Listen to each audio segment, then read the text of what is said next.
ஆண்கள் வெளிநாட்டில் வேலை செய்ய வழங்கப்படும் அனுமதியை மியான்மர் ஜுன்தா அரசாங்கம் அதிரடியாக நிறுத்தியுள்ளது.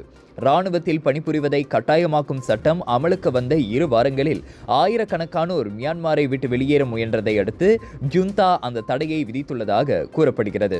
தனது ஆட்சிக்கு எதிராக எழுந்துள்ள எதிர்ப்பை சமாளிக்க போராடி வரும் மியான்மர் ராணுவம் கடந்த பிப்ரவரியில் நாட்டு மக்கள் குறைந்தபட்சம் 2 ஆண்டுகளுக்கு ராணுவத்தில் பணியாற்ற அழைக்கும் சட்டத்தை அமல்படுத்தப் போவதாக கூறுகிறது. அதன் வாயிலாக 18 வயதிலிருந்து 35 வயதுக்குட்பட்ட அனைத்து ஆண்களையும் 18 வயதிலிருந்து 27 வயதுக்குட்பட்ட பெண்களையும் குறைந்தபட்சம் 2 ஆண்டுகள் ராணுவத்தில் சேவை புரிய அழைப்பு விடுக்க அச்சட்டம் அனுமதிக்கிறது. அதனால் யங்கோனில் உள்ள வெளிநாட்டு தூதரங்களுக்கு முன் லட்சக்கணக்கான மக்கள் விசா வேலை அனுமதிக்கு விண்ணப்பம் செய்ய திரண்ட வேளை பலர் அச்சட்டத்திலிருந்து தப்ப அண்டை நாடான தாய்லாந்து வழியாக நாட்டை விட்டு வெளியேறியதாக கூறப்படுகிறது. இந்நிலையில் வெளிநாட்டில் வேலை செய்ய விரும்பும் ஆண்களிடமிருந்து விண்ணப்பங்களை ஏற்றுக்கொள்வதை தொழிலாளர் அமைச்சு தற்காலிகமாக நிறுத்தி வைத்துள்ளது என நேற்று மாலை ஜுன்தா ராணுவம் ஒரு அறிக்கையின் வாயிலாக தெரிவித்துள்ளது.